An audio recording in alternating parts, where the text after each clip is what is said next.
There's a little bit of that pinch yourself thing, but I think the emotion that I feel most is gratitude, and I feel gratitude for an opportunity to have, grown up in North Dakota, but also lived in a country where the ability to carve your own path. You have the ability to choose what you want to do. You have the ability to take the risk. And so when you get to the end of that journey, at the other end of that, it's you just sort of have to say, hey, America's an amazing place. This is Life's Tough, Explorers Are Tougher, and I'm your host, Richard Wiese. Scratch the surface of an explorer and you'll find an adventure and a great story. This show is about their tales.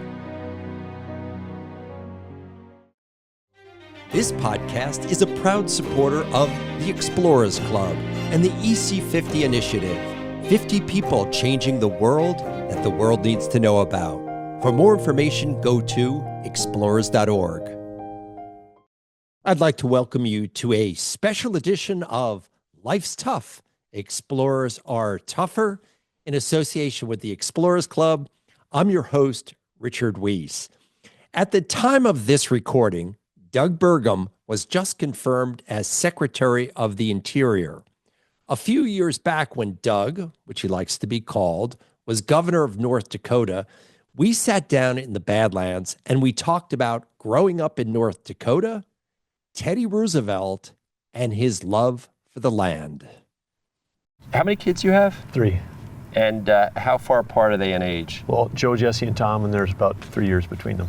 Okay, and I know TR, Theodore Roosevelt, had a quote on family. Well, he had said, among his many famous quotes, but he had said that all the successes in life, political success, business success, other achievements, all paled in comparison to having a house full of kids and the joy of fatherhood. And do you think he was right on that? Oh, absolutely, absolutely. So what is it, how is it raising kids in North Dakota? Well, it's been fantastic because it's obviously a great place to raise kids, and it was great for me to grow up here. But I think one of the things that people learn here is they learn self-reliance, independence. There's some great qualities that can really carry people through their whole lives. Where did you grow up here in the state? Arthur, North Dakota. I've never heard of it. And since we're here, we're talking about presidents, but Arthur was named after Chester A. Arthur, okay. One of the least known and least acclaimed presidents. But at the time of statehood, when they were dividing Dakota Territory into North and South, they went through to make sure there was no duplicate names, and there was another town also called Rose Valley. But interestingly, a lot of the names came from railroad marketing to try to encourage immigrants, because in the town of Arthur there's no roses and no valleys, but it was Rose Valley became Arthur, apparently as an incentive to help Chester A. sign the statehood bill.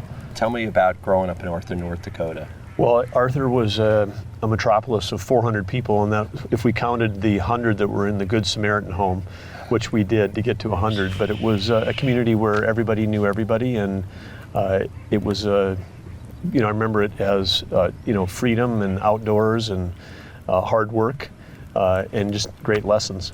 What would your dad do?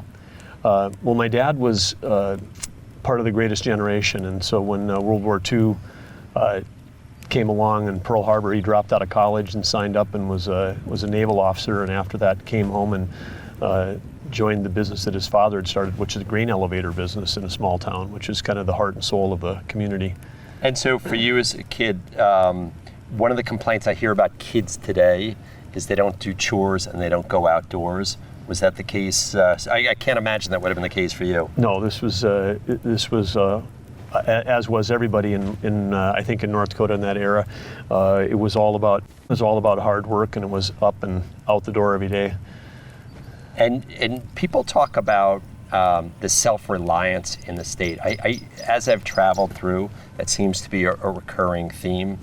What is it? What they talk about self-reliance? Is it because there's few people, the weather? Well, I think some of it is we're so little removed. I mean, when you think about a state that really wasn't settled in the modern sense until the immigration waves in the the 1880s, 1890s. So this is among the most recently settled places on the planet. So most of the folks that are here are within, we've got grandparents or great-grandparents that were immigrants, and you think about the enormous risk-taking that they took to come here, and then when the early settlers arrived here, in that time there was no electricity, there was no roads, there was no hospitals, there was no communities, and it all had to be built. And so I think that there's sort of in the DNA here that self-reliance is built in. Our mission is to empower the next generation of explorers. If you like this podcast, please recommend it to a friend and have them join the expedition. I think you mentioned to me when you were a kid, I guess you'd go on family trips. Mm-hmm. What were some of the more memorable excursions? You remember seeing the Badlands for the first time? Well, absolutely. And of course, we grew up in the eastern part of the state, which is all fabulous and amazing farm country in the Red River Valley, some of the richest, deepest soils in the world. And I used to think that the kids that grew up in farm country all wanted to be cowboys, and the cowboys that grew up out here probably all wished that their grandparents had stopped when they were immigrating in that rich soil in the east. But coming to the Badlands for the first time and seeing that, the bison, the prairie dogs, the wild horses, I mean, it sticks with you as a kid. So it's a little bit like they say that when Roosevelt came here, he came here to shoot a bison before the West and the frontier disappeared. But when he got his bison, but he lost his heart in the Badlands. And he came back. So his mother and his wife died on the same day. Yeah, it's unbelievable. I mean, the incomprehensible fear I think that all parents have is losing a child, but losing a spouse. Those of us that have lost parents know how that is, but it's hard to think about on a Valentine's Day that you lose both your wife and your mother on the same day. And really he came to the Badlands as this was his fortress of solitude. He came here to grieve. I think the perspective, like today it seems very rural and wide open, but back then, here's a guy of affluence, went to Harvard, lived a society life in New York City. Are you able to draw that contrast? How far apart would those two societies have been? I would say I can relate a little bit, but the first time I came to a roundup in branding in western North Dakota when I was 19 years old after first year of college, I'd met some guys that grew up out here and came out here. When I came here, I was an Easterner. I can't imagine. I'm Easterner because I'm from Eastern North Dakota, but I can't imagine what it would have been like for him and the reception he had to be this, dude, with a college education. And I think one of the things when you read about his time here, and he wrote many books about his experience here, but it was really, he was measuring himself against the character of the people that were here that were working and living off the land. And that was his measure of his own growth as an individual. So the other term I hear is when people come to North Dakota, they're transformed, or when people move here, they're transformed. What do they mean by that? Well, I think there's a spirit of openness, of caring, of support that happens here, and it's and you see it every day. I mean, if there's an emergency, if there's a crisis, the outpouring from the neighbors. If a farmer becomes ill, his neighbors harvest his crop. If somebody's got a challenge going on in the family, all the other ranch neighbors come together, and it still goes on today. Like, at the brandings that I was at this spring, a roundup and branding doesn't happen just with one ranch. All the neighbors come. It's a celebration of the neighborhood. They all come together and support. They do the roundup, they do the branding, and then the next day or 2 days later, they might be at the neighbor's ranch. And there's a collaborative, unspoken, unpaid, built into the fabric of the culture of neighbor helping neighbor. Yeah, I'm kind of curious because you were before you became governor, you're a very successful businessman, and before that, well, you have another life and other stories, but you were and are a successful businessman. What made you decide, because you could have gone anywhere, you could have gone and lived in New York, could have lived in Beverly Hills if you wanted. What made you choose to come back and live, or you never left, I suppose. What made you decide that you were going to live here?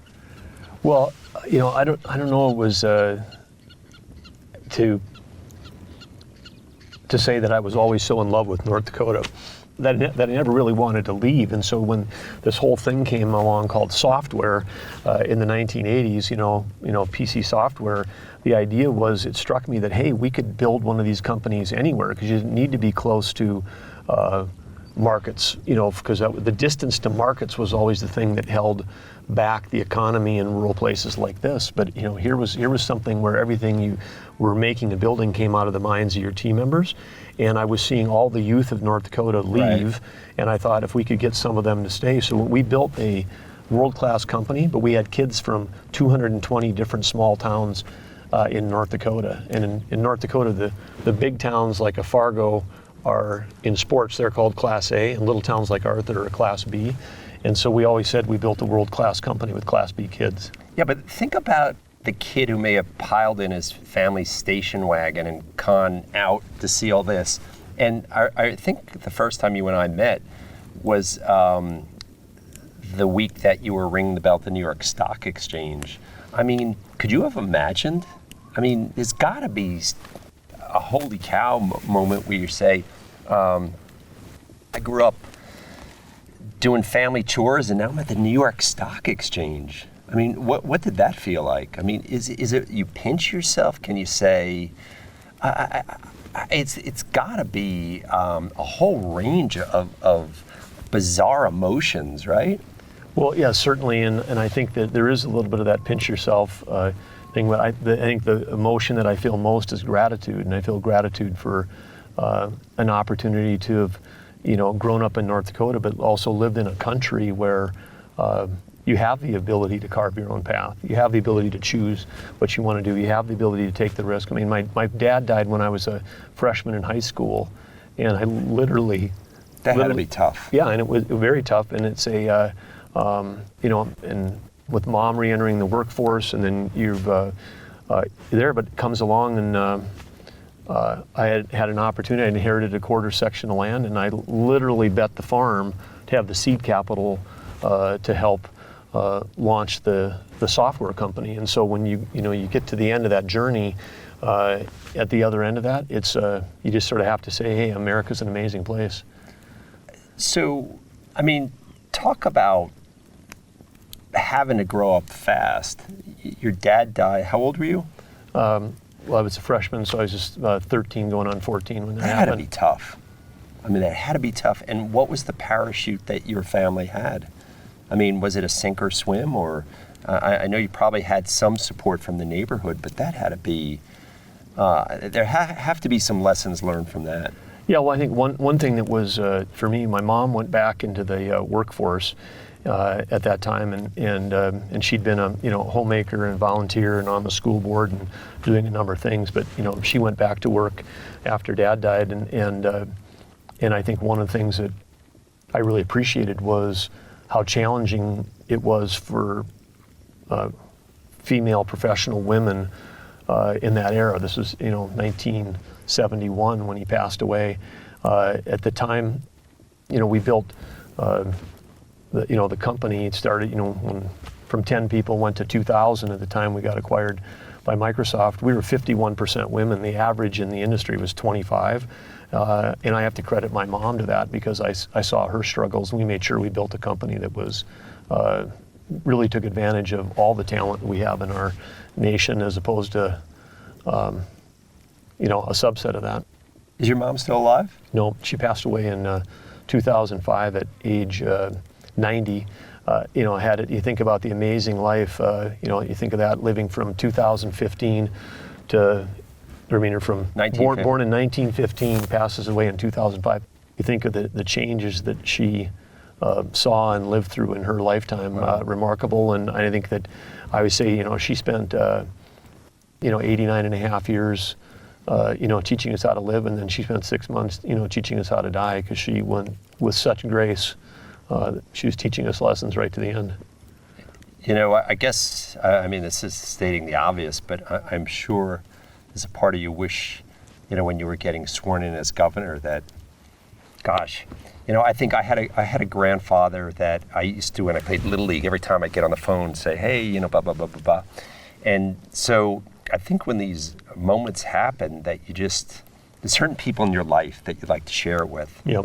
Well, then when my dad died, I had an older brother that was very special, and he took a big role in my life, and then he passed away in 2010, also on Valentine's Day, and he's, along with my mom and dad, but certainly, my brother would have been thrilled to have been there for the swearing in, because he was an amazing supporter.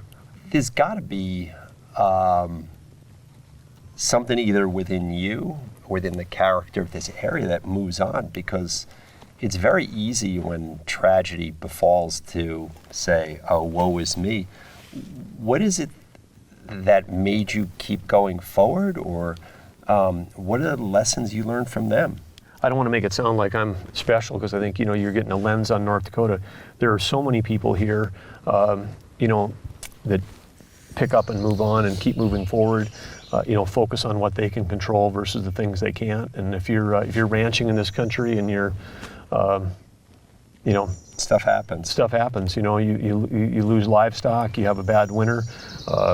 You still have to just keep moving forward. And I think certainly from my mom. When my she lived 34 years after my dad passed away, and she never just kept putting one foot in front of the other. So I had some great role models. Yeah, people I've spoken to here always talk about that, when things happen here in North Dakota, people just sort of get on with it. They're not looking for someone to bail them out. But I think that your message is interesting because you are from here and you have led that life of, citizen A and B. I used to kid your wife, Catherine, that when you were running for governor, that it was just Doug from North Dakota, right? You still feel like Doug from North Dakota? Yeah, absolutely. And it's still strange when people call me governor, or they see a thing, and I sort of look over my shoulder to see who they're talking to, because it's my self-image is still, I'm just the kid from Arthur. And so when you meet other governors, because you do, everyone's proud of their state, what do you tell them that you're most proud of your state? What is it that is the biggest source of pride here in North Dakota? Well, I think it all comes back to the people, which is, I think that we've got such an incredible set of people here, and I think that because of that, I've seen what the people of North Dakota can do. I can go back to my business experience. I've seen that young people here can build world-class companies that compete with anybody, any place in the world. I know, the guys that I went to high school with that are still farming, I know they can compete with any of the ag producers in the whole world. So there's a certain humbleness around North Dakotans where nobody likes to talk about excellence, but I know that the capabilities here, and I think we have an opportunity to take the state to another level. I think we can, we have an opportunity in the structure. I mean, one of the great things about the United States is that each of the 50 states has an opportunity to be a platform of innovation, and I feel like during a time of rapid change we're going through, with technology affecting every company, every job, every family, it needs to affect and change how we think about government, that we have an opportunity to really show the world what excellence can look like here in North Dakota. It's interesting because I think certain states would be more difficult to be a governor or mayors or senators. Like I was originally born in New York. That's a tough place, just because you have just such different attitudes. I, to some degree, feel that you're a little more of a blank slate, that you can sort of determine your destiny because you have a similar mindset, I feel, throughout the state. So I think that it presents a challenge, but I think the opportunity is certainly there. Yeah, well, I think, being governor of anything, probably a great job. Being governor of North Dakota might be the greatest job in the world. So that's a... So what do your old friends from Arthur, I mean, there's got to be an element, they remember you as a kid who might have ridden his bicycle down the street, or, you had snowball fights with, or any of those things. There's got to be an element when you see old friends who knew you as Doug. What do you guys talk about? I mean, is it one of those things that they're like, I can't believe you're governor? No, that doesn't come up. I mean, even like when we went to kick off the campaign, which was kind of a last minute idea, we went back to Arthur, to my hometown, and we were doing a kickoff in the gym that I grew up, playing basketball in, and those guys are, talking more about, a free throw that I might have missed in a game against our arch rival versus talking about, the anything political. What's the best part about being governor? Well, I think absolutely the best part about being governor or being first lady is that we know that we can. I didn't ask you first lady. Yeah, that's a hellish job, no? But I think the thing when you're in this position, you can wake up every day and make a difference in people's lives. Pretty easy to get out of bed when you know you can do that. And so, vision for the state, got a lot of things to balance here. You have beautiful, stunning natural resource, and then you also have resources, energy resources. What's the balance between, preserving all of this, forever, and keeping you a economically viable state? Well, I think one of the great things about North Dakota, and you think about Roosevelt being here and his Elkhorn Ranch. I mean, this really is, viewed as the cradle of the modern conservation ethic. And I think that when you've got 90% of the land in North Dakota is farms and ranches, and when we've got private landowners and you've got entrepreneurs, farmers and ranchers that are often third, fourth, fifth generation families. I mean, nobody cares about the land more than the people that grew up on it and spent their lives there. And so I think we've got a deep sense of caring about it. And of course, we've got 5 tribal nations that are here. They've got a deep sense of their love of the land and their connection to the land and the spiritual connection to the land. And so I think the fabric of North Dakota is in some ways a group of people that all, have the same thing. I mean, we're all on the clean water team, we're all on the clean air team, we're all in the, save and nurture the soil team. So when energy development comes along, one of the great things is the technology that's available now that allows people to, access some of this energy in the few decades ahead till new technology comes along, to do it in a way where we've got very minimal surface impacts. And I think that's one of the beautiful things about North Dakota is that we're really able to do both here. I hope you enjoyed our podcast. Now we have a little favor to ask. We'd really appreciate your support, so make sure to leave us a 5-star review and hit that subscribe button so you'll never miss another episode. See you out on the trail.